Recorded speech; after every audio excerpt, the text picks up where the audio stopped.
आप सभी को नमस्कार। और श्री विद्या एस्ट्रोलॉजी में मैं आपका जो केपी एस्ट्रोलॉजी का सुपर क्लास है उस पे आपका स्वागत करता हूं। देखिए, जो भी एस्ट्रोलॉजर है वो बेसिकली एक एक्सपेरिमेंटर है। वो एक्सपेरिमेंट करते हैं चार्ट्स के साथ, और चार्ट्स के रिजल्ट के साथ वो देखते हैं कि कौन सा फॉर्मूला वहां पे फिट हो रहा है और कहाँ पे नहीं हो रहा है। And the same is true for गुरु जी, जो कृष्णामूर्ति पद्धति है, केपी मेथड। तो एक बहुत ही बढ़िया इंसिडेंट्स के साथ मैं आपका आज का क्लास शुरू करता हूँ। तो जब इनिशियली ये डेवलप कर रहे थे तो उन्होंने देखा कि जो प्लैनेट्स का रिजल्ट है वो दो लेवल पे उनके थ्योरी में था, दो लेवल का। यानी पहले प्लैनेट जो है जहां पे बैठा है उसका रिजल्ट देगा, और प्लैनेट का नक्षत्र स्वामी का वो रिजल्ट देगा। आगे लेकिन उसको फर्दर डेवलप किए, लेकिन तब तक उन्होंने कैलकुलेशंस करके देखा कि मेरा आज जो है पैसा कमाने का बहुत ही बढ़िया योग है। तो गुरुजी ने क्या किया, मुंबई में उस टाइम में जो है आपका रेस कोर्स होता था और हॉर्स ट्रेडिंग उसमें होता था। हॉर्स रेसिंग जो है लीगल था उस टाइम में। तो उन्होंने कुछ पैसा वहां पे इन्वेस्ट किया, यही सोच के कि मुझे काफी लाभ होगा और सारे प्लैनेट्स जो है उस तरीके का रिजल्ट दे रहे हैं। लेकिन अल्टीमेटली उनको बहुत ज्यादा नुकसान हुआ। जब नुकसान हुआ तो फिर वो यही सोचते रहे कि मेरे फॉर्मूला में कहाँ गलती है। जब घर आए तो उनके वाइफ उनको पूछे, क्यों आज इतना दुखी हो? तो उन्होंने कहा मैं ये फॉर्मूला यूज किया और मैं जो है उसी के अकॉर्डिंग आज का रिजल्ट एक्सपेक्ट कर रहा था। कहते हैं वो रिजल्ट तो मिल चुका है। कहते कैसे? आपने 5-6 साल पहले कोई आपके दोस्त को जो है बिजनेस के लिए पैसा दिया था, और आपने ये कहा था कि इसका बिजनेस भी फेल हो गया है और ये पैसा दे नहीं सकता है, तो इसको राइट ऑफ कर दो। ये सोच लो कि आपका पैसा जो है ऐसी जगह चला गया जहां से कोई रिटर्न नहीं मिलेगा। लेकिन वो आज आए थे और उन्होंने 5 साल का बिल्कुल लेखा जोखा देके खूब सारा पैसा, आपके इन्वेस्टमेंट का कम से कम 4 गुना पैसा वो रिटर्न किया है। अब वो गणेश जी का बहुत बड़ा भक्त है। तो कृष्णामूर्ति जी गणेश जी के सामने ही बैठे रहे, और फिर वो सोचे कि ऐसा क्यों हो रहा है। तो आप देखिए, अगर हम एक्सपांसन देखेंगे तो आपको ये कॉमन नॉलेज है कि कोई भी प्लानिट एक राशि के थ्रू काफी दिन के बाद जाता है। जैसे शनि 2.5 साल में, जुपिटर 1 साल में, राहु केतु 1.5 साल में। चंद्रमा ही है जो 2.5 दिन में एक राशि कवर करते हैं। ऐसे ही हम नक्षत्र पे आ जाएंगे जो 13 डिग्री 20 मिनट का है। तो अल्टीमेटली 13 डिग्री 20 मिनट का जब कैलकुलेशन आप करोगे तो फिर उसी के अप्रोक्सीमेटली टाइम कम होता जाएगा। जैसे चंद्रमा एक दिन में एक नक्षत्र को कवर कर देते हैं। तो इसी लॉजिक के साथ जब आप जाओगे तो आप देखना, जब सबलॉर्ड लेवल पे आप आ जाओगे तो हो सके वो 1 घंटे में क्रॉस हो जाए या 2 घंटे में क्रॉस हो जाए। तो ये जो इवेंट मैंने बताया, इसको भी आप समझने का कोशिश करिए। अगर हमें सबलॉर्ड लेवल पे रिजल्ट मिलेगा तो वो रिजल्ट रेस पे पैसा इन्वेस्ट करने के टाइम में अलग था, और जब घर वो आए 2-3 घंटे के बाद तो अलग हुआ है। तो इसका मतलब है कि कोई दूसरा लेवल भी होगा। लेकिन उनका एक स्टूडेंट इस लेवल को एक्चुअल में मैथमेटिकली काफी एडवांस लेवल पे ले गए, और उन्होंने ही 4 स्टेप थ्योरी जो है हमारे सामने रखा। तो जैसे ही आप 4 स्टेप थ्योरी के बारे में बात करोगे तो अल्टीमेटली कुछ टर्म्स है जिसको आपको समझना होगा, और मैं ये स्लाइड में इन सारे चीजों को बहुत ही सिस्टमेटिकली यूज किया हूं, और मैं उसको एक्सप्लेन भी करूंगा। तो आप उसी के अकॉर्डिंग धीरे धीरे धीरे धीरे उसको यूज भी कर पाएंगे और समझ पाएंगे कि एक्चुअल में केपी एस्ट्रोलॉजी में 4 स्टेप थ्योरी कैसे काम करता है। हर प्लैनेट के लिए लिखा हुआ है, और जो है आप उसको समझने के लिए मैं एक चार्ट भी लिया हूं, और हम उस चार्ट के थ्रू देखेंगे जो भी हमारा लॉजिक है वो कैसे काम कर रहा है। तो आप इसीलिए ध्यान दीजिए कि एक्चुअल में केपी एस्ट्रोलॉजी में हम जो भी चीजों को एक्सप्लेन करना चाहते हैं वो स्टेप्स क्या क्या है। सबसे पहले तो आपको जो है ना 4 स्टेप सिग्निफिकेटर को जब समझोगे तो आपको पता चल जाएगा कि प्लैनेट किस तरीके से रिजल्ट देते हैं। चाहे हम नक्षत्र लेवल पे स्टडी करें, लेकिन आपको बार बार समझना होगा कि केपी में अल्टीमेटली प्लैनेट ही रिजल्ट देते हैं। क्योंकि वो नक्षत्र स्वामी जो है प्लानेट होता है, उप नक्षत्र स्वामी भी प्लानेट ही होता है। तो सबसे पहले 4 स्टेप को आपको समझने के लिए ये देखना होगा। जैसे आप देखिए यहाँ पे सूर्य लिखा हुआ है, तो इसका मतलब है मैं सूर्य के बारे में स्टडी करना चाहता हूँ कि कोई पर्टिकुलर दशा, अंतरदशा, प्रत्यंतर दशा में सूर्य किस तरीके का रिजल्ट देंगे, कौन से हाउस का सबसे स्ट्रांग रिजल्ट देंगे और कौन से हाउस का वीक रिजल्ट देंगे। फिर सूर्य का उनके नक्षत्र स्वामी जो शुक्र लिखा हुआ है, नीचे लिखा हुआ है रो 2 स्टार लॉर्ड, तो नक्षत्र स्वामी वीनस के साथ क्या रिलेशनशिप है, ऐसा कौन सा कंडीशन होगा जहां पे सूर्य अपने दशा, अंतरदशा और प्रत्यंतर दशा में शुक्र का रिजल्ट देंगे। और उसमें एक तीसरा लेवल आपको जोड़ना पड़ेगा, जहां पे आपको सबलॉर्ड के लेवल पे जाके देखना है मर्क्यूरी का क्या रोल है। तो आप देख लीजिए जो एग्जांपल मैंने आपको दिया, अगर मैं इवेंट का बात करूं कि मुझे पैसा मिलेगा, तो पैसा से रिलेटेड जो इवेंट है वो एक्चुअल में प्लानेट नहीं करा रहा है, प्लानेट के नक्षत्र लॉर्ड से उस इवेंट को आप देखोगे। नक्षत्र लॉर्ड, इसका मतलब है पैसे से रिलेटेड कोई ना कोई इवेंट होगा, लेकिन वो इवेंट एक्चुअल में अच्छा रिजल्ट देगा या बुरा रिजल्ट देगा, उसको जानने के लिए हम सब लॉर्ड लेवल पे जाते हैं। तो यहां पे पहले एग्जांपल में क्या हुआ था, सेम डे पे रेस कोर्स में पैसा वो हारे हैं, पैसा मिला नहीं, तो पैसे का घटना तो कंफर्म हो गया वीनस के थ्रू। मानिए जो एग्जांपल मैं दे रहा हूं उसमें सूर्य जो है वो इंसिडेंट करा रहा है और वीनस जो है आपका नक्षत्र स्वामी है, तो वीनस सिर्फ बताएगा पैसे से रिलेटेड इवेंट होगा। लेकिन जैसे ही मर्क्यूरी के लेवल पे आप जाओगे तो आपको पता चलेगा वो इवेंट पॉजिटिव होगा या नेगेटिव होगा, क्वालिटी ऑफ द इवेंट। तो इसीलिए हम सबलॉर्ड लेवल पे भी जाएंगे। लेकिन कई बार ऐसे होता है कि कुछ प्लानेट अपना रिजल्ट अच्छा दे पाते हैं, लेकिन सब लॉर्ड या अपने जो नक्षत्र लॉर्ड है उसके साथ मिलके वो उतना अच्छा रिजल्ट दे नहीं पाते हैं।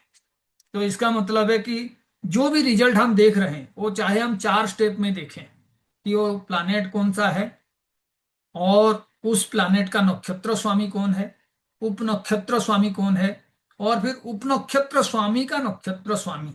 तो देखिए जो स्टेप है धीरे धीरे आप समझोगे तभी होगा, क्योंकि 4 स्टेप सिग्निफिकेटर लिखा हुआ है और ये आराम से किसी भी ऐप में आपको मिल जाएगा। मैंने जो यूज किया है वो ज्योतिष ग्रिड ऐप है, आप कोई दूसरा ऐप भी यूज कर सकते हैं। और इसके लिए मैंने केपी न्यू वाला जो है अयमांस यूज किया, तो आप धीरे धीरे चेक कर सकते हैं। तो यहाँ पे देखिए कोई भी प्लानेट है जिसके बारे में हम जानना चाहते हैं वो कैसे फल देंगे उनके दशांतर दशा में, तो हम स्टार्ट करेंगे प्लानेट से जो रो 1 में है। उसके बाद किस तरीके का इवेंट होगा, कौन से मैटर से रिलेटेड इवेंट होगा, उसको जानने के लिए हम स्टार लॉर्ड लेवल पे जाएंगे। और जब आप उप नक्षत्र स्वामी के लेवल पे जाओगे तो फिर उस इवेंट जो है पॉजिटिव है निगेटिव है उसकी क्वालिटी पता चलेगा। और कुछ ऐसे इंसिडेंसेस होंगे जो आगे मैं बताऊंगा जहां पे लेवल 4 भी इन्वॉल्व होगा। तो आपको ये जो है पहले मैंने एग्जांपल में दे दिया कि आप इस तरीके से हर प्लानेट का जो लेवल्स है उस पे आप जाके चेक कर सकते हैं, और ये सेम ऑर्डर पे है, इसको आपको याद रखना होगा, पहला बात। सेकंड है कि हम यहाँ पे कुछ प्लैनेट्स को नाम दिए हुए हैं और उनके सामने हमने मार्किंग भी किए हुए हैं, जैसे tenanted planet, on tenanted planet, reinforced planet. तो पहले तो रिजल्ट जो है इसी नेचर के ऊपर डिपेंड करेगा। तो आज जो है शुरू में हम लोग टेनेंटेड प्लैनेट क्या है, ऑन टेनेंटेड प्लैनेट क्या है, उस पे बात करेंगे। तो आप देखिए, आप अगर एक घर का मालिक हैं और आपके पास 2-3 और हाउसेस हैं तो आप उसको रेंट दे सकते हैं। आपने अपने खुद के घर में रहा और आपने जो है हाउसेस रेंट कर दिया, या आप अपने घर में नहीं रहे, आप जिस शहर में आपका घर है उसको छोड़ के आप कहीं जॉब के लिए दूसरे शहर चले गए, लेकिन आपका वो 3 जो घर हैं वो किराए के लिए खाली है। तो सिंपल सा बात है, जो किराए के लिए आपके पास आता है उसको रेंटर कहते हैं, यानी उसने रेंट पे आपका घर लिया है और आपने क्या किया है, आपने रेंट आउट किया है। तो एस्ट्रोलॉजी में भी हर प्लानेट के लिए 3-3 नक्षत्र होते हैं जो उनके घर की तरह होते हैं।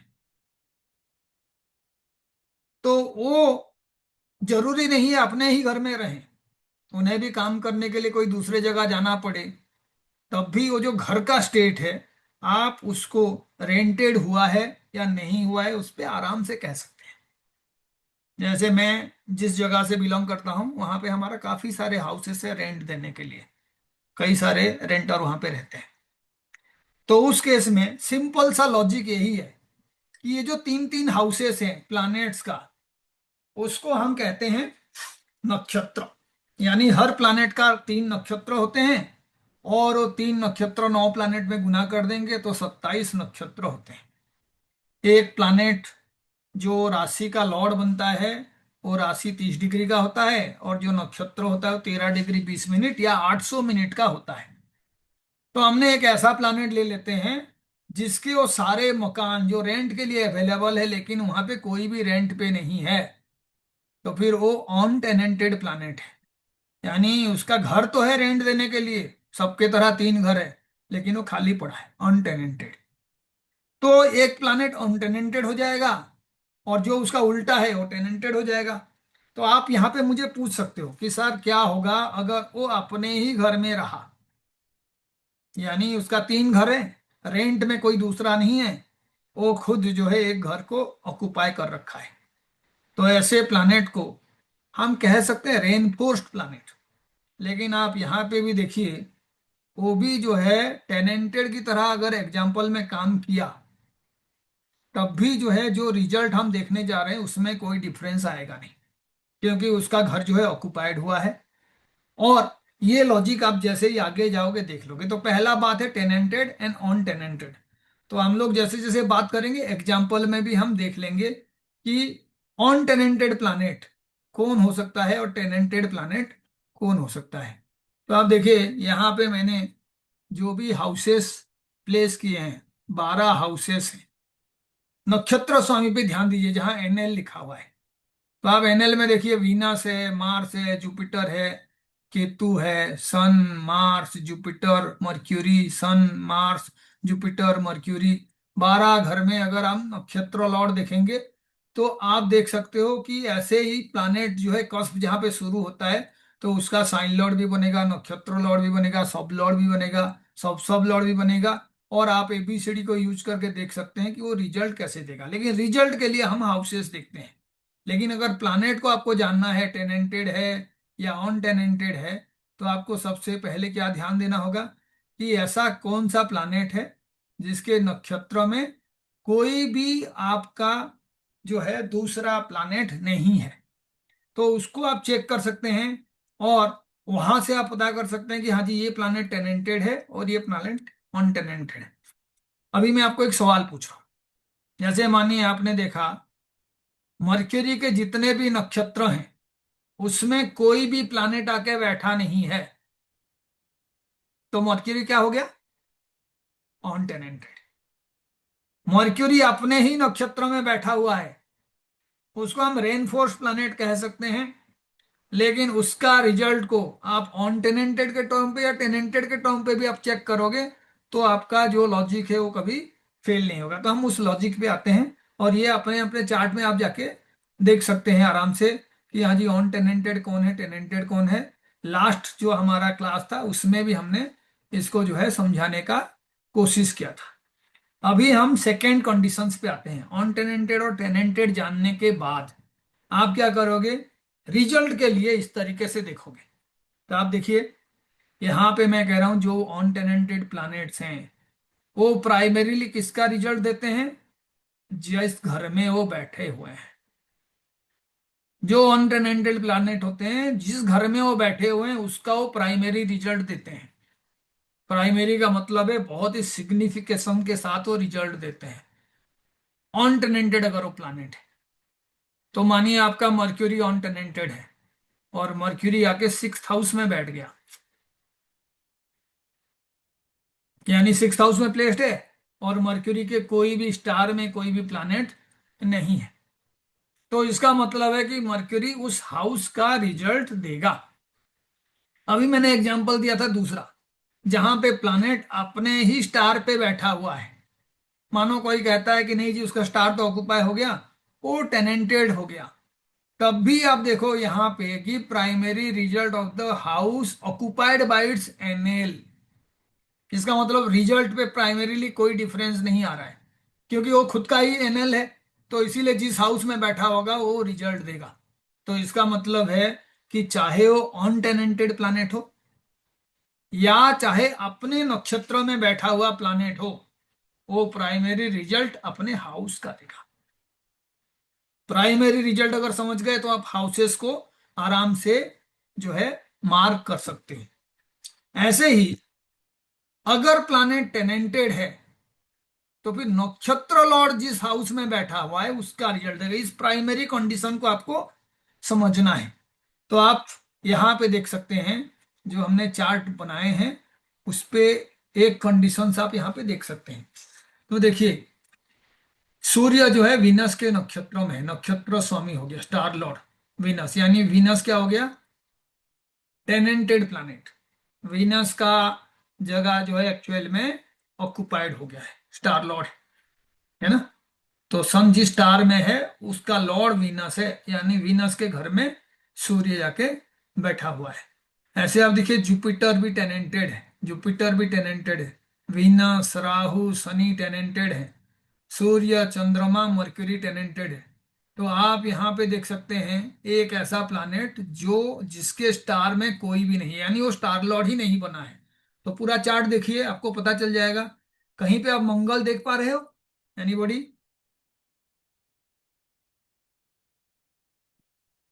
स्टार लॉर्ड के लेवल पे तो रो 2 पे देखना है। देखिए यहाँ वीनस है, यहाँ जुपिटर है, यहाँ जुपिटर है, फिर वीनस है, राहु, शनि, सूर्य, चंद्रमा और मर्क्यूरी।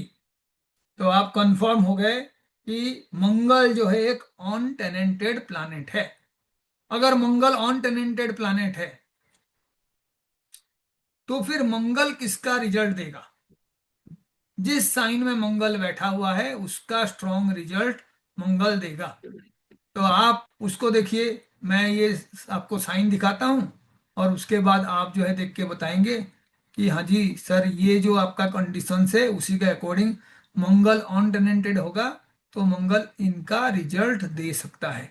यहाँ पे मैंने आपको वो जो लगना चार्ट दिखाया, के पी लगना चार्ट, और आप जाके उस पर चेक करें।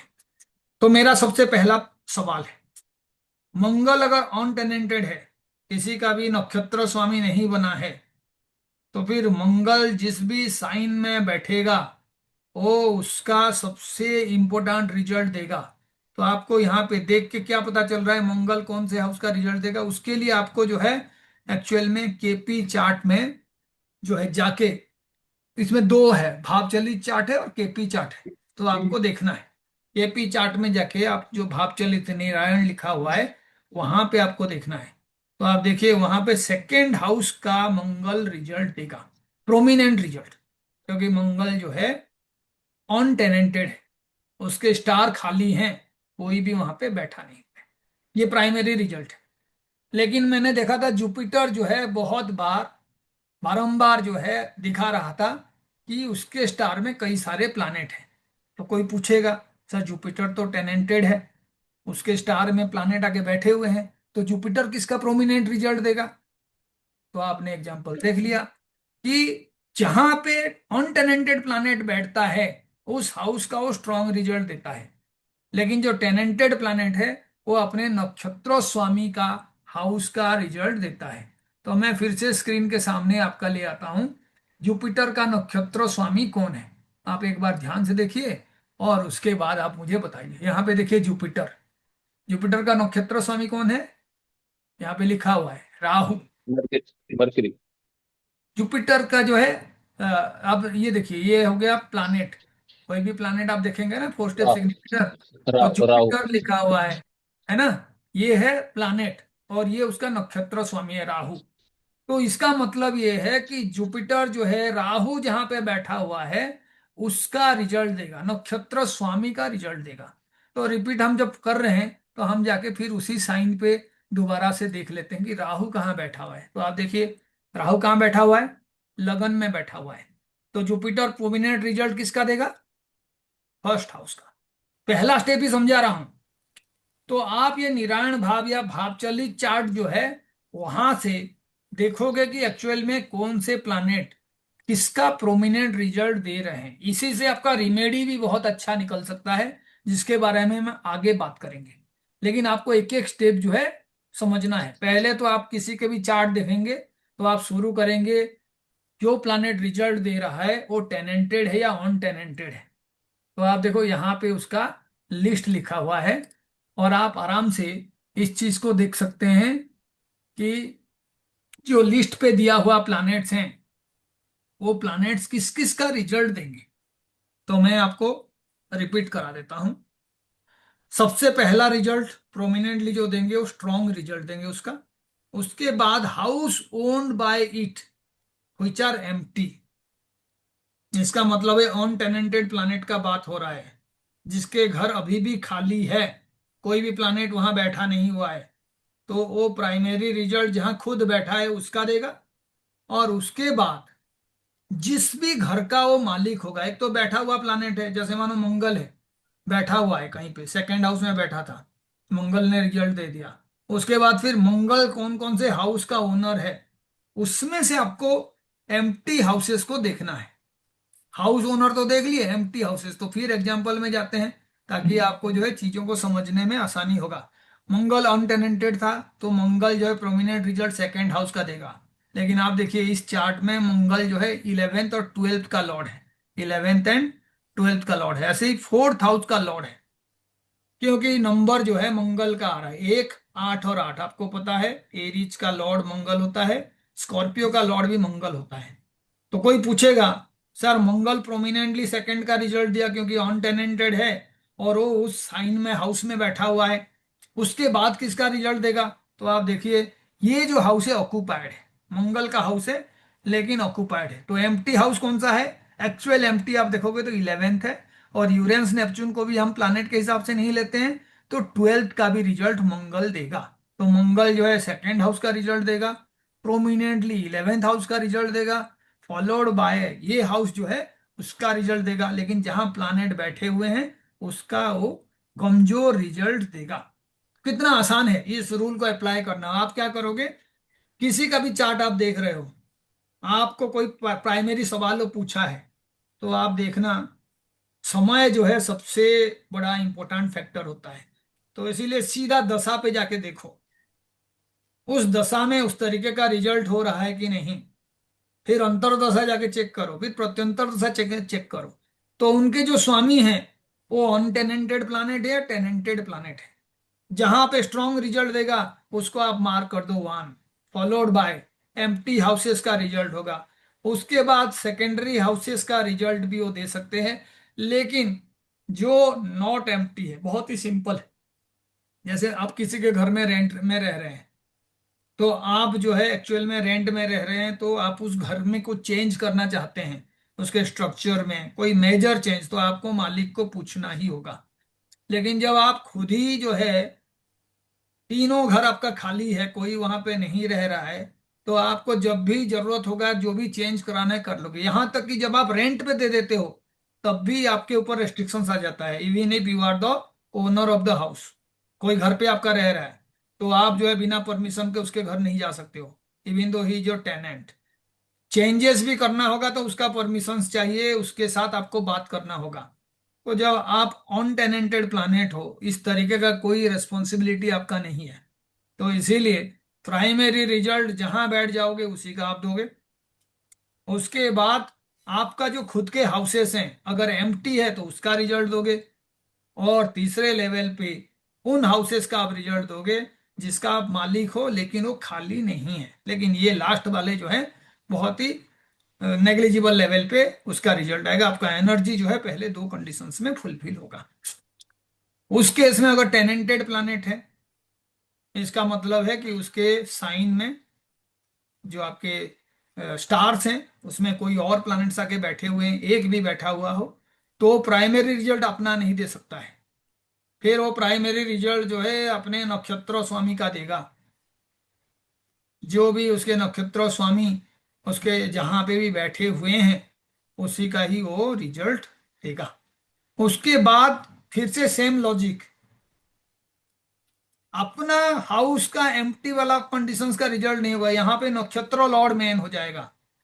पहले केस में वो खुद के हाउस के बारे में, एम्प्टी हाउस के बारे में, जहां बैठा है उसके बारे में बात हो रहा था। लेकिन दूसरे साइड में आप देखो, नक्षत्र लॉर्ड इंपॉर्टेंट हो जाएगा। इसका मतलब है नक्षत्र लॉर्ड जिस साइन में बैठा हुआ है उसका रिजल्ट वो प्रोवाइड करेगा।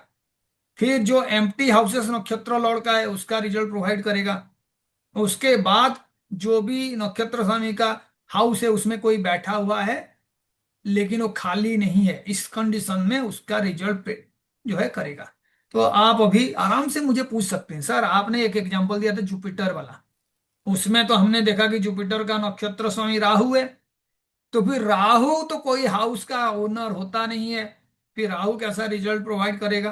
तो पहला तो कंडीशंस क्लियर है कि राहु जहां बैठा हुआ है जुपिटर अपने दशा अंतर्दशा में उसका रिजल्ट देगा।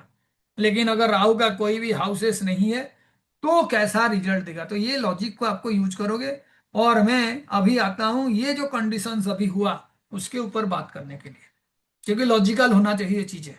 और आप बाद में एक एक यूज करके स्लाइड अपना रिजल्ट प्रोवाइड करोगे और फिर कॉम्बिनेशंस बाद में दिखेंगे। तो राहु और केतु देख लीजिए, ये जहां पे बैठे होंगे उसी भाव का फल देंगे, इंपोर्टेंट। तो इसीलिए उसमें कोई घबराना नहीं है।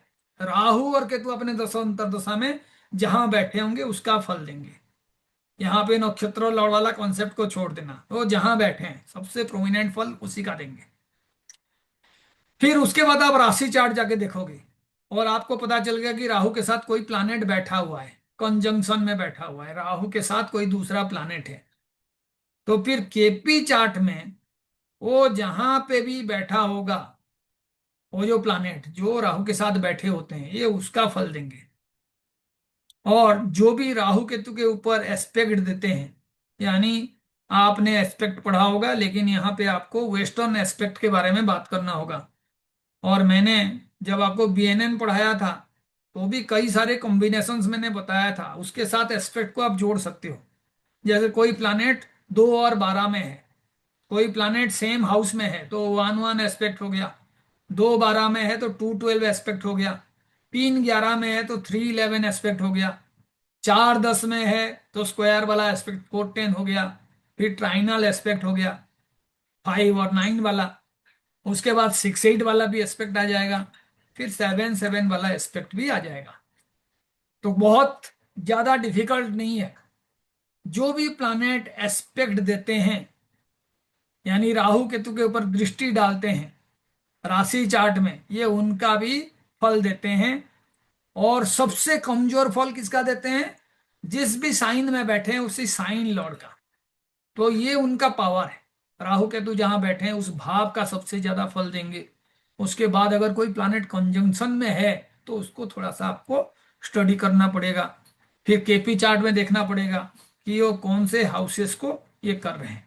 तो पहले राशि चार्ट देख लीजिए, और केपी में भी बारंबार जब मैं चार्ट कह रहा हूं तो आपको समझने के लिए निरायण चालित चार्ट जो है उस पर ध्यान देना होगा।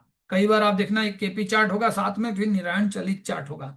तो जहां पे आपका हाउसेस अनइक्वली डिवाइडेड हैं, नंबर रिपीट हो सकते हैं, 30 डिग्री का नहीं है, उसी वाले चार्ट को यूजुअली यूज करना पड़ता है। तो इस एग्जाम्पल को समझने के लिए राहु और केतु का अगर फल आएगा, राहु का दशा अंतर्दशा आता है, तो मैं फिर से वो चार्ट आपको दिखा रहा हूं और मैं बताना चाहता हूं। देखिए यहाँ राहु जो है शनि के साथ कंजंक्ट है, और अगर आप लग्ना चार्ट देखोगे तो भी राहु और शनि जो है कंजंक्ट है। तो ये जो है आपका भाव चलित चार्ट है। तो हम इन दोनों का रेफरेंस में लेंगे जब आप राहु केतु के बारे में बात करोगे। तो राहु जिस भी भाव में बैठा होगा उसका, यानी लग्ना का सबसे स्ट्रांग रिजल्ट जो है राहु प्रोवाइड करेगा। उसके बाद जो भी प्लानेट उसके साथ बैठा हुआ है, तो आप देखिए शनि बैठा हुआ है, तो फिर हम वहां पे भी कंडीशंस लगे थे कि वो जो प्लानेट बैठा हुआ है वो उसका भी रिजल्ट प्रोवाइड करेगा। तो यहाँ पे हम जो है अगर कहेंगे कि राहु का ओनर जुपिटर है तो राहु जुपिटर का किस तरीके का रिजल्ट प्रोवाइड करेगा, तो फिर मैं कहूंगा वो बहुत ही वीक रिजल्ट प्रोवाइड करेगा। जुपिटर का अच्छा रिजल्ट वो प्रोवाइड नहीं कर पाएगा, उसका एनर्जी जो है जहां बैठा हुआ है वहां पे, और जो प्लानेट उसके साथ चार्ट में बैठे हुए हैं उस प्लानेट के रिजल्ट के साथ वो किसी ना किसी तरीके से अपना एनर्जी को जो है प्रोवाइड करेगा। तो आप ये जाके फिर से जो रूल है इसको ध्यान से देखिएगा और उसके बाद जाके आप अप्लाई करिएगा। तो पहला हो गया भागफल जहां बैठा हुआ है। उसके बाद राशि चार्ट में अगर कंजंक्ट है तो केपी में जो भी वो ऑक्यूपेंट किया है, जो प्लानेट है, जैसे शनि है लगन में है, तो आप देखिए फिर से लगन वाला फल जो है ये हो गया। उसके बाद फिर आप उसका एस्पेक्ट देखिए, लेकिन एस्पेक्ट के लिए आपको फिर से जो है वो आपका बीएनएन वाला जो एस्पेक्ट है, फॉरेन एस्पेक्ट जो है, स्क्वायर एस्पेक्ट हो गया या आपका जो है ट्राइन एस्पेक्ट हो गया, उसको सारे देखना है। और उसका भी एक लिस्ट में थर्ड क्लास में बताऊंगा, क्योंकि ये उतने स्ट्रॉन्ग रिजल्ट्स नहीं होते हैं। राहु केतु के अलावा बाकी जो एस्पेक्ट का रिजल्ट है, भावपति का रिजल्ट है, थोड़ा सा वीक होता है। तो आपको उसमें ध्यान देना है। लेकिन उसमें सबसे अच्छा एस्पेक्ट फिर से मैं कहूंगा 5 और 9 वाला है। वो बहुत ही पॉजिटिव एनर्जीज प्रोवाइड करता है 5 और 9। कोई भी प्लानेट किसी के साथ भी ट्राइन में है तो यूजुअली वो नेगेटिविटी को कम करते हैं। सबसे खराब वाला जो है 6 8 हो गया या 4 10 हो गया, उसका भी बात हमने बीएनएन में किया था। तो आप ये समझ सकते हैं। और कैसे पता चलेगा कि कौन से प्लानेट कितने डिग्री में होंगे तो ये वाले एस्पेक्ट काम करेंगे? तो एक सिंपल सा रूल याद रख लीजिए। जब भी प्लानेट दोनों एक ही हाउस में हैं, अगर वो 8 डिग्री से कम में है तभी जाके एस्पेक्ट वाला कॉम्बिनेशन आप लगाओगे। 8 डिग्री से ज्यादा है तो फिर उसका कोई यूज नहीं है। फिर उसके बाद आप आएंगे 2 12 में, तो उसमें 2 डिग्री का डिफरेंस होना चाहिए। कैसे 2 डिग्री का डिफरेंस होगा? 2 12 का मतलब है कि वो प्लानेट दो अलग अलग साइन में होंगे। लेकिन अगर मानिए सूर्य जो है 20 डिग्री का है और उसके बाद दूसरे साइन में शुक्र है, तो 2 12 हो गया।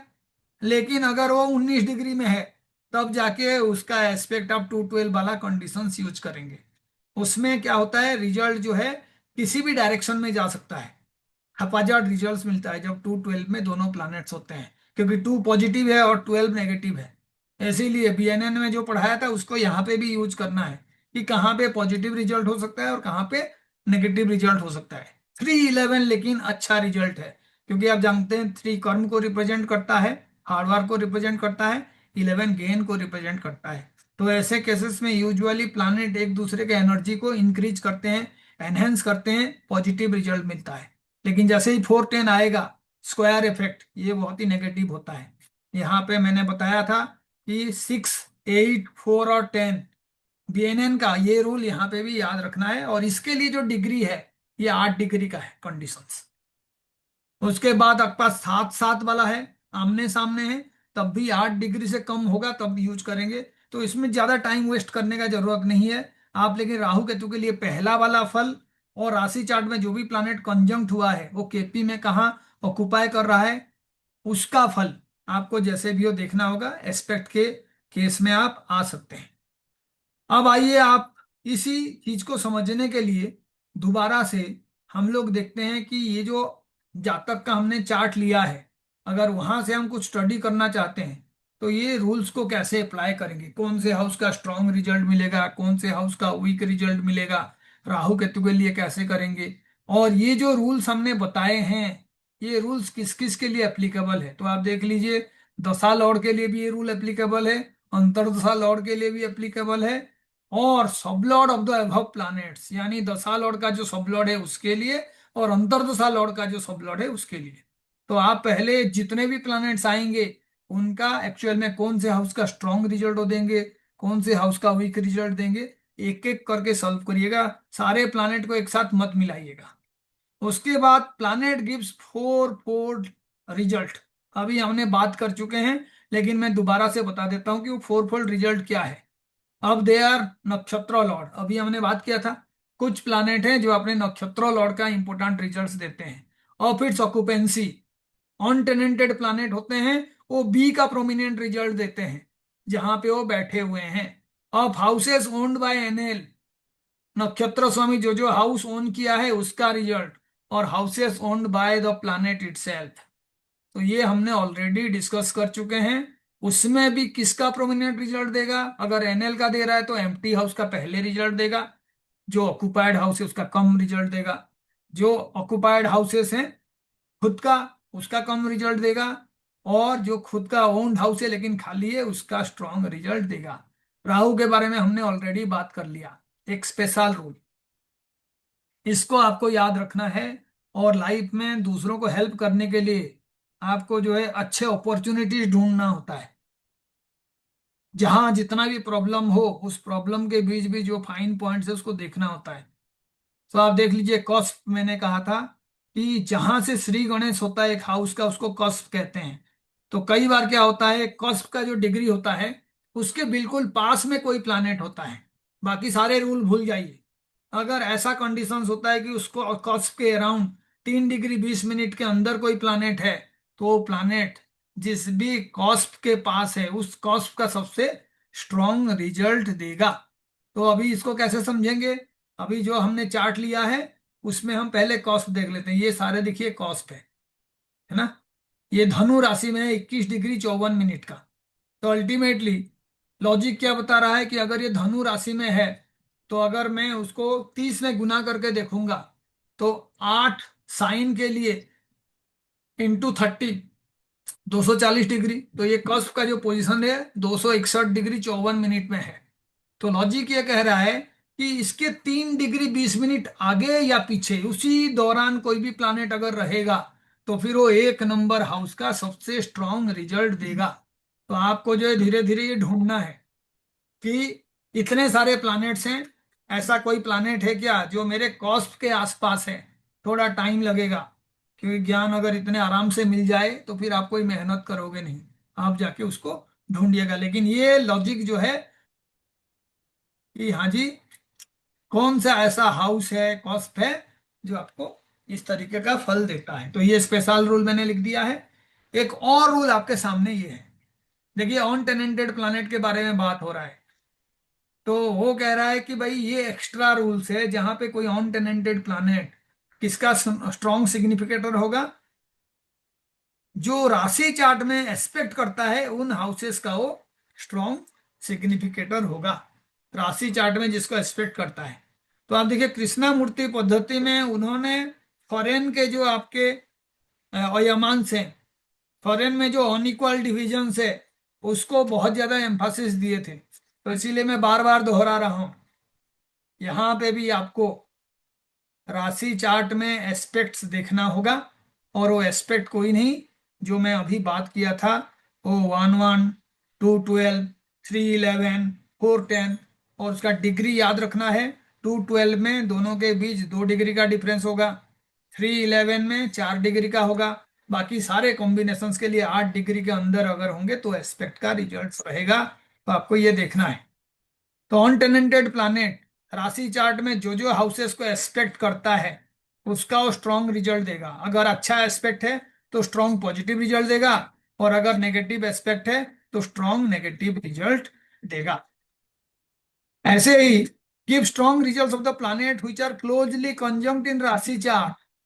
राशि चार्ट में जो भी प्लैनेट उनसे 3 डिग्री 20 मिनट के अंदर रह जाएंगे, तो उनका भी जो है वो बहुत अच्छा रिजल्ट देगा। लेकिन इसमें आपको राशि चार्ट देखना होगा।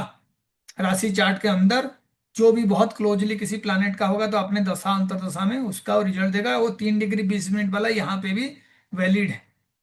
तो आपने पहले राशि में देख लीजिए कौन से प्लैनेट के साथ वो कंजंक्ट है। उसके बाद केपी का जो आपका हाउसेस मिसिंग होता है उस चार्ट में जाके उसको वेरीफाई करिए। तो जिस भाव में वो बैठा होगा प्लैनेट, वो जो कंजंक्ट वाला प्लैनेट, जैसे मानिए जुपिटर और मून जो है कंजंक्ट है, तो ऐसे केसेस में अगर वो 3 डिग्री 20 मिनट के अंदर हैं, तो जुपिटर जो है केपी चार्ट में मून जहां बैठा होगा उस भाव का रिजल्ट देगा। तो आपको इसको ध्यान देना है, ये एक स्पेशल रूल है। तो कई बार क्या होता है, आप चार्ट देख के बता देते हो नहीं मैरिज नहीं होगा जी, आपका तो ये नंबर नहीं आ रहा है, आपका तो ये दशा नहीं चल रहा है। तो ये स्पेशल रूल को भी अप्लाई करिएगा, क्योंकि उससे किसी का लाइफ में बड़ा अच्छा पॉजिटिव परिवर्तन आप ला सकते हैं। ऐसे ही टेनेंटेड प्लैनेट के लिए है। आप देखिए, ऑन टेनेंटेड के साथ खुद का जो है कंजंक्शन और खुद का जो है एस्पेक्ट, ये सारे काम में आते हैं। लेकिन टेनेंटेड के साथ खुद का रोल जीरो हो जाता है, नक्षत्र लौट आ जाता है। तो जो ये बात समझ गया वो केपी एस्ट्रोलॉजी को अप्लाई कर सकता है। किसका स्ट्रॉन्ग रिजल्ट देंगे? उनका नक्षत्र स्वामी जो जो हाउसेस को एक्सपेक्ट कर रहे हैं, वो खुद जिसको एक्सपेक्ट कर रहे हैं उन टेनेंटेड वाले रिजल्ट देंगे। टेनेंटेड वाले उनका नक्षत्र स्वामी जिस जिस हाउस को एक्सपेक्ट कर रहा है उसका रिजल्ट देगा। तो मानो नक्षत्र स्वामी उनका कोई 5-9 वाला एस्पेक्ट दे रहा है, तो उसका रिजल्ट देंगे, बहुत ही बढ़िया रिजल्ट मिलेगा उस पर्टिकुलर हाउस का एस्पेक्ट के थ्रू।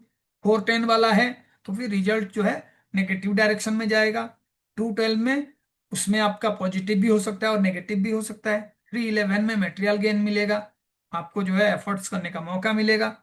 और ऐसे ही अगर टेनेंटेड प्लानट के साथ कोई क्लोजली कंजंक्ट है, तो फिर वो टेनेंटेड प्लानेट जो भी आपका केपी चार्ट में हाउसेस ऑक्युपाई करता है, प्लैनेट्स नक्षत्र लॉर्ड, है ना, उसका रिजल्ट प्रोवाइड करेगा। यानी पहले केस में भाप में अगर वो साथ में है, तो ये वो जिस भी केपी चार्ट में रहेगा उस जगह पे उस प्लैनेट का रिजल्ट दे रहा था, हाउस का रिजल्ट दे रहा था। लेकिन टेनेंटेड प्लैनेट जो है केपी चार्ट में, उनका नक्षत्र स्वामी जहां रहेगा क्लोजली कंजंक्ट वाले का, वो वहां पे रहेंगे। तो टेनेंटेड में हमने देखा था जुपिटर एक टेनेंटेड प्लैनेट था। तो जुपिटर चंद्रमा अगर साथ में है, मानिए कोई एग्जांपल में बहुत ही क्लोज डिग्री में है, तो ऐसे केसेस में जुपिटर क्या करेगा, चंद्रमा का एस्पेक्ट जहां जहां पड़ेगा, ऑक्युपाइड प्लैनेट्स एनएल, है ना, तो उसी हाउसेस का जो है वो अच्छा रिजल्ट देगा। तो आपको ये रूल्स जो है अप्लाई करना होगा। और उसके बाद आपको जो है अब सॉल्व करना है क्रिटिकल केस। यहाँ पे जो मैं चार्ट शेयर किया हूं, सेंसिटिविटी के लिए मैं कुछ डिटेल शेयर नहीं किया हूं, लेकिन आपको एक क्वेश्चन में दे रहा हूं और हम उसको सॉल्व करने का कोशिश करेंगे। क्वेश्चन क्या है कि क्या ये जातक जो है डिवोर्स के लिए या मैरिटल प्रॉब्लम्स को फिलहाल फेस कर रहे हैं, क्वेश्चन ये है। तो आप देखिए, अभी हमारा काम शुरू होता है, जो काम की बात है। तो पहले तो ये बताना चाहिए आपको कि जब डिवोर्स का बात करेंगे तो एक्चुअल में कौन कौन से हाउसेस के ऊपर नेगेटिव इफेक्ट होना चाहिए। बड़े आराम से आप आंसर करिए, और अभी जो है अपना माइक ऑन करके आप बोल सकते हो, क्योंकि ये डिस्कशंस वाला फेज है। ठीक है, तो आप मुझे बताइए कि कौन से हाउसेस एक्चुअल में डिवोर्स को डिसाइड करेगा। 7, 1 and 2। तो आप देखिए, मैरिज को डिसाइड करने वाले प्लानेट कौन है। मैरिज को डिसाइड करने वाला प्लानेट मैंने बताया था 7th हाउस, फर्स्ट मैरिज के लिए हम देखते हैं। 11th किसी भी तरीके का गेन के लिए देखते हैं। और सेकेंड जो है आपके परिवार का वृद्धि के लिए होता है। ठीक है, तो अल्टीमेटली अगर ऐसे कंडीशंस है कि जी हाँ सेकेंड, 11th और 7th ये अगर एक्टिवेट हो रहे हैं, तो आपका मैरिज जो है अच्छा होगा। लेकिन उसी का नेगेटिव रिजल्ट कौन प्रोवाइड करेगा। एक एक 6 and 10। ना, एक एक पीछे चला जाइए, क्योंकि 7th के पीछे 6th आ जाएगा, 11th के पीछे 10th आ जाएगा, और आपका जो है सेकेंड के पीछे जो है आपका हो जाएगा फर्स्ट। ठीक है, तो आप देखिए जहां पे भी ये कंडीशंस बन रहा है, क्योंकि 2 से आगे आपका थर्ड हाउस है, इसीलिए 12th यानी फर्स्ट हाउस हो गया, और 7th हाउस से पीछे 6th हाउस हो गया, 11th हाउस से पीछे जो है आपका 10th हाउस हो गया। तो पहला कंडीशंस ये है। सेकंड है, जब हम इसको देखेंगे तो मैं इस तरीके से लॉजिक नहीं करके मैं क्यों ना देखूं कि भाई अभी दशा क्या चल रहा है, उसी से मुझे क्यों ना आंसर्स निकालने का कोशिश करूं, क्योंकि उस दशा में रिजल्ट होना चाहिए। तो उस तरीके का प्रॉब्लम को दशा से स्टडी करना बहुत आसान होता है। तो हम लोग क्या करेंगे, सीधा जाके दशा में देखेंगे। अब देखिए अंतरदशा किसका चल रहा है। जब आप चेक करोगे तो अंतरदशा जो है वो बी से आएगा। प्रत्यंतर दशा जो है सूर्य का चल रहा है। कब तक चलेगा सूर्य का दशा, anybody who can say.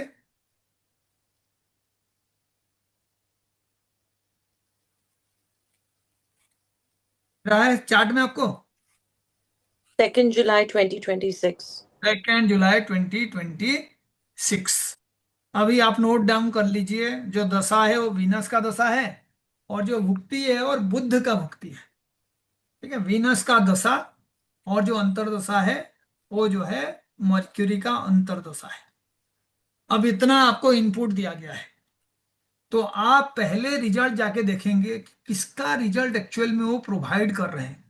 Strongly provide कर रहे हैं या वीकली प्रोवाइड कर रहे हैं। तो पहले मैं दशा लॉर्ड के लिए आपको देखने के लिए कहूंगा। दशा जो है वीनस का है, तो मैं क्या करूंगा, वीनस किसका स्ट्रांग रिजल्ट देगा। अब इतना डिस्कशन हमने किया था, तो देखिए वीनस किसका स्ट्रांग रिजल्ट देगा, चार्ट में सैटर्न दिखाई दे रहा है। सैटर्न का। कोई लॉजिक ऐसा नहीं है, हम जैसे सारे फॉर्मूला रखे थे हम उसी फॉर्मूला के तहत करेंगे, क्योंकि अब देखिए आगे कोई भी लॉजिक होगा, आप जो जो हमने स्लाइड्स दिखाए हैं ना उसी को अप्लाई करेंगे। तो पहला आंसर है कि वीनस टेनेंटेड है या ऑन टेनेंटेड है। पहले ये चेक करना पड़ेगा सर। जी पहले ये चेक करना पड़ेगा, बहुत ही बढ़िया, है ना। लॉजिक टेनेंट यही है। तो आप देखिए वीनस किसी का नक्षत्र स्वामी है क्या, क्योंकि सारे प्लैनेट का चार्ट तो दिया हुआ है। सूर्य एंड मर्क्यूरी के नक्षत्र इसका स्वामी है। मतलब वीनस क्या हो गया, टेनेंटेड टेनेंट है। टेनेंटेड हो गया। अब टेनेंटेड प्लैनेट किसका प्रोमिनेंट रिजल्ट देगा,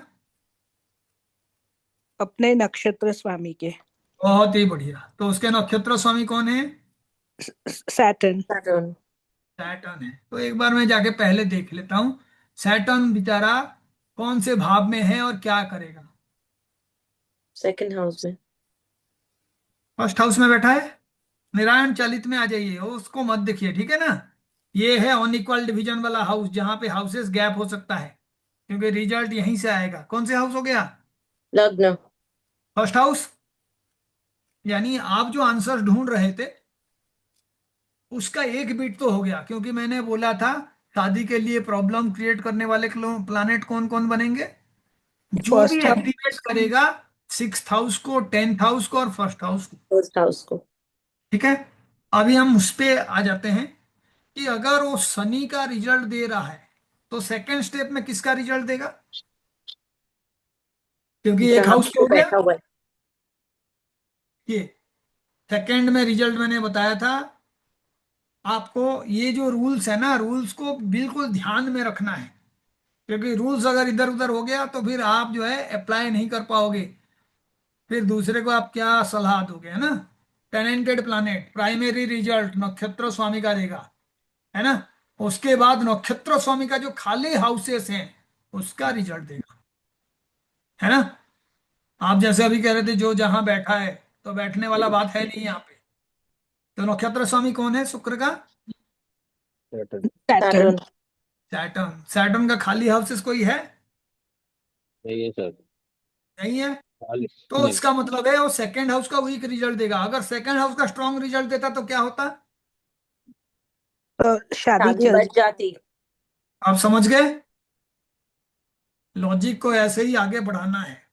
अभी हमने देखा कि दशा स्वामी जो है एक को इंडिकेट कर रहा है, तो इसीलिए मैं उसके वीक रिजल्ट पे नहीं जाऊंगा। अभी भी मेरा बात यहाँ पे है कि एक लेवल पे तो दिख रहा है हाँ जी मैरिज को लेके टेंशन होगा। अब आते हैं मर्क्यूरी के ऊपर। अब बताइए मर्क्यूरी क्या है, टेनेंटेड। मर्क्यूरी टेनेंटेड और ऑन टेनेंटेड, है ना। तो हमने जो है चार्ट तो बना रखे हैं। अब मर्क्यूरी को देखते हैं।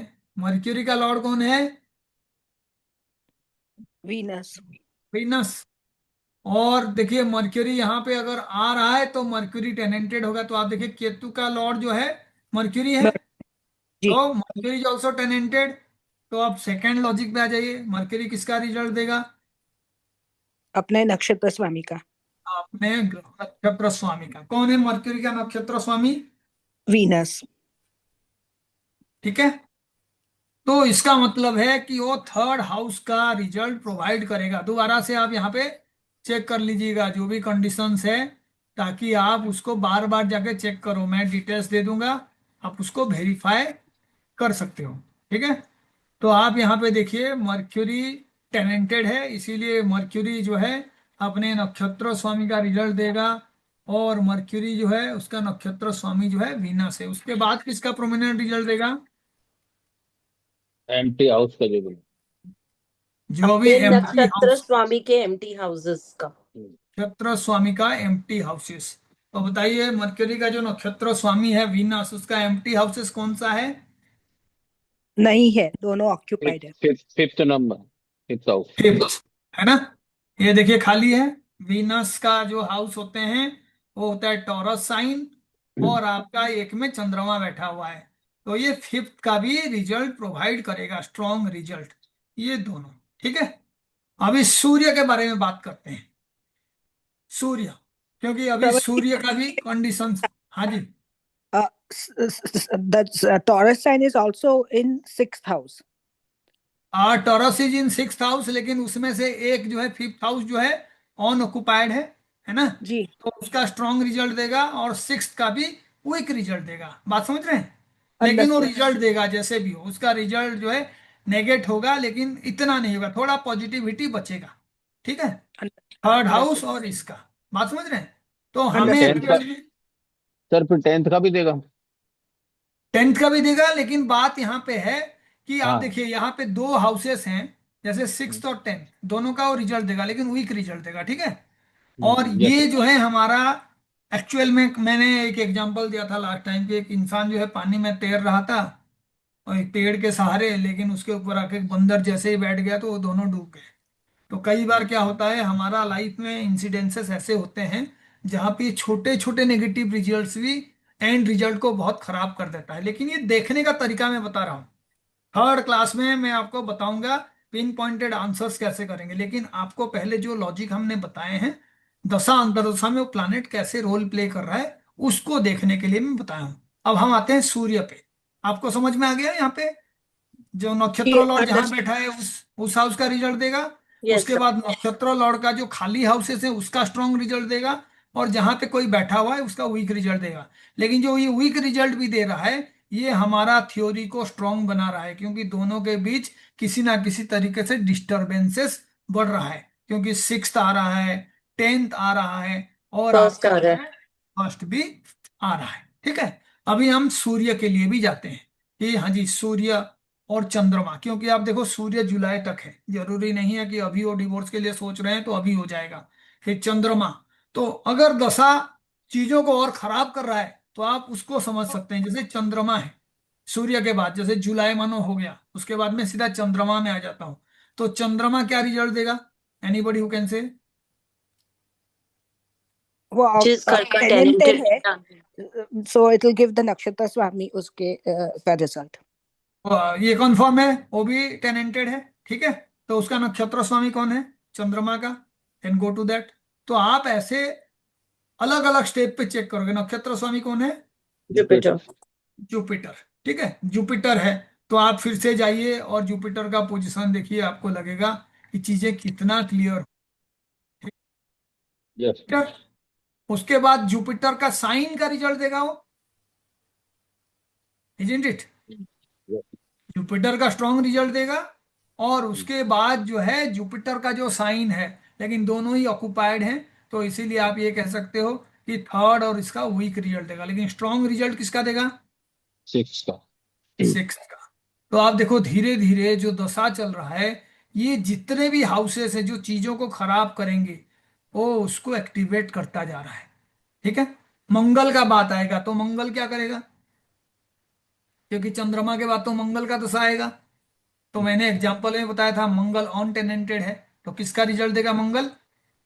सेकंड हाउस का। जहां बैठा हुआ है। उसके बाद किसका स्ट्रॉन्ग रिजल्ट देगा? 11th का। अनटेनेंटेड प्लैनेट जहां बैठा होता है उसका रिजल्ट देता है, उसके बाद जिसका वो स्वामी है ना। Empty house. तो आप देख लीजिए, ट्वेल्थ इलेवेंथ भी आ रहे हैं, फोर्थ भी आ रहा है ना। तो आपको ये सारा जानना है चीजों को, कि स्ट्रॉन्ग रिजल्ट और वीक रिजल्ट को कैसे हम देखेंगे। और जब ये सारा आप देखोगे तो आपको एक ओवरऑल पिक्चर समझ में आ जाएगा कि हाँ जी प्रॉब्लम्स तो है। लेकिन मानो ये जितने प्लैनेट्स हम देख रहे थे दशा में, वो सारे क्या करते? सेवेंथ को इंडिकेट करते, इलेवेंथ को इंडिकेट करते, सेकेंड को इंडिकेट करते, और नेगेशन वाला हाउसेस को नहीं इंडिकेट करते। तो क्या कहते हैं आप? डिवोर्स नहीं हुआ। नहीं जी, इस तरीके का Disbelief in the कोई प्रॉब्लम marriage. नहीं है, इसको हम सॉल्व कर सकते हैं। ठीक है, तो अब आप देखिए ये सारे लॉजिक मैंने आपको बता दिया। हम थर्ड क्लास में क्या करेंगे, जाके देखेंगे कि एक्चुअल में ये जो आपका कॉस्प है उसको भी हम कैसे स्टडी करेंगे। आज मैंने जो है सिर्फ प्लैनेट्स का दशा के हिसाब से जो रिजल्ट है वो बता दिया हूं, उसके बाद कॉस्प को कैसे हम स्टडी करेंगे। और आप जो है धीरे धीरे धीरे धीरे अपने लाइफ में भी जो घटनाएं हो रहे हैं, अपने दशा के चार्ट से जाके उसको चेक करके आप पहले से ही बता सकते हो कि हाँ जी ये मेरे लाइफ में पॉजिटिव चीजें करेगा या नेगेटिव चीजें करेगा। क्योंकि आप समझ जाइए, कोई भी कॉम्बिनेशन होगा, उस कॉम्बिनेशन से ना बहुत चीजें पता चलता है। जैसे मानिए आप फॉरेन के लिए जा रहे हैं, हायर स्टडीज के लिए जा रहे हैं, 9th हाउस एक्टिवेट हो रहा है बार बार, तो आपका हायर स्टडीज आराम से हो जाएगा। 12th एक्टिवेट हो रहा है तो आप जो है फॉरेन जा सकते हो।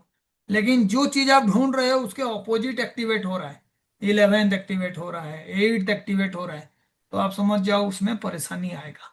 तो जितने स्ट्रांगली वो हाउसेस आएंगे उतने स्ट्रांगली आपका प्लान सक्सेसफुल नहीं होगा।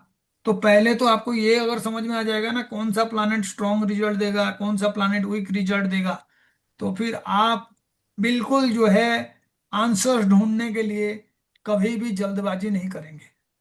क्योंकि कभी भी ऐसे नहीं होगा कि दुनिया में सारे दरवाजे आपके लिए बंद हो जाएं, सारे नेगेटिव चीजें सिर्फ आपके ही किस्मत में रहे। कभी कभी आता है ऐसा टाइम। इसमें आप एक बार मुझे बताइए कि कोई बाधक आपको दिख रहा है यहाँ पे? कोई द बाधक? शनि है ना सर। तो आप लोग केपी एस्ट्रोलॉजी जब पढ़ेंगे, मारक से भी ज्यादा डिफिकल्ट बाधक होता है, ये ध्यान में रखिएगा, ठीक है। मारक से भी ज्यादा डिफिकल्ट बाधक होता है। और कृष्णामूर्ति पुत्र में बाधक को बहुत ज्यादा एम्फोसिस दिया गया है। तो यहाँ पे बुध जो है बाधक है जिसका अंतर्दशा चल रहा है। हम्म, ठीक है, बुध जो है बाधक है और जिसका अंतर्दशा चल रहा है। ऐसे ही आप मारक के बारे में बात करेंगे तो इस चार्ट में शनि जो है मारक है और बुध जो है मारक है। यानी बुध बाधक भी है और मारक भी है, तो यही दशा चल रहा है। तो इसीलिए प्रॉब्लम इतना बढ़ा हुआ है। और शनि देखिए फर्स्ट हाउस को सिग्निफाई कर रहा है, सेकंड के ऑपोजिट को। इसीलिए ये प्रॉब्लम और बढ़ेगा क्योंकि मारक बाधक सारे जो हैं इन्वॉल्व हैं। जब आपको थोड़ा सा आइडिया आएगा तो फिर आप हमेशा रिजल्ट बताने से पहले एक बार जाके देख लीजिएगा कि ट्रांजिट चार्ट में क्या चल रहा है ना। तो आपको चीजें और समझ में आ जाएगा कि हाँ जी ये क्या हो सकता है। तो ट्रांजिट चार्ट में शनि कहाँ पे है? Pisces में। शनि पाइसेस में है ना। और शनि जो है यहाँ पे मारक है और बुध जो है वो बाधक है और पाइसेस में आके शनि बैठा हुआ है। ऐसे ही जुपिटर जो है चंद्रमा के दशा में ये रिलेशन को बहुत खराब कर देगा। क्योंकि आप देखो जुपिटर जो है 6th हाउस में बैठा हुआ है, जैसे ही चंद्रमा का प्रत्यंतर दशा आएगा तो वो बहुत स्ट्रांग रिजल्ट प्रोवाइड करेगा। अब रहा बात यहाँ पे कि हमें जो भी रिजल्ट मिल रहा है उस रिजल्ट का इन्फ्लुएंस को कैसे देखेंगे। 7th हाउस से रिलेटेड मैटर हो रहा है कि नहीं, वो अलग कड़ी है।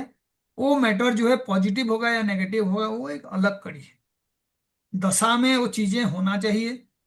दशा लॉर्ड को बहुत ज्यादा महत्व दिया जाता है केपी स्टडी में। उसके बाद अंतर्दशा और उसके बाद प्रत्यंतर दशा। लेकिन कभी कभी ऐसे होता है कि तीनों ही प्लानेट एक पर्टिकुलर हाउस का बहुत स्ट्रांग रिजल्ट देते हैं। तो वो हाउस से रिलेटेड पॉजिटिव रिजल्ट और नेगेटिव रिजल्ट पाने का सबसे बढ़िया टाइम है। जो इसको समझ गया वो रिमेडियल मेजर भी कर सकता है। तो मैं नेक्स्ट क्लास में कॉस्ट को कैसे स्टडी करेंगे और इन दोनों रिजल्ट को कैसे मिलाएंगे उस पे बताऊंगा, लेकिन 2 दिन के बाद वो क्लास करूंगा। आप लोग तब तक अगर कुछ पूछना चाहते हो इसी रूल्स के ऊपर आप पूछ सकते हैं।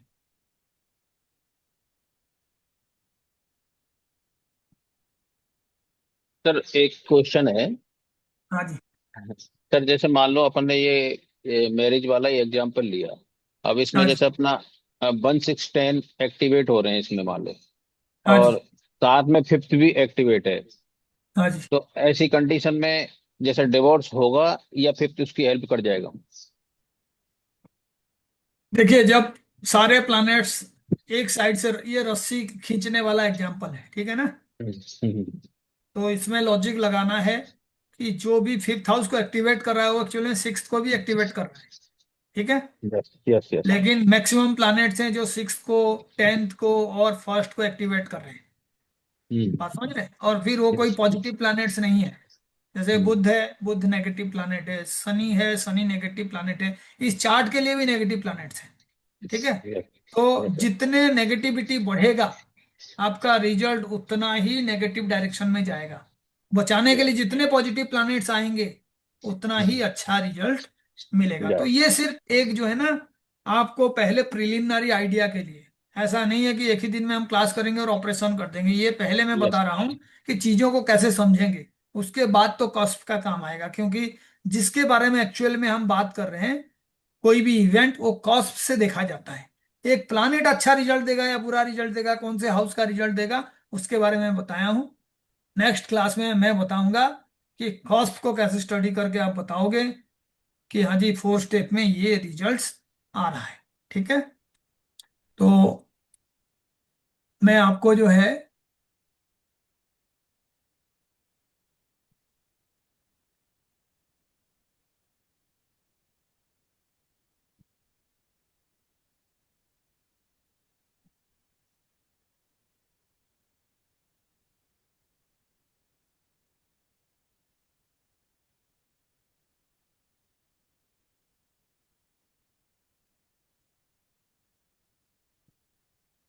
जो चार्ट हमने बात किया था उस पे थोड़ा सा मैं आपको डिटेल्स दे देता हूँ।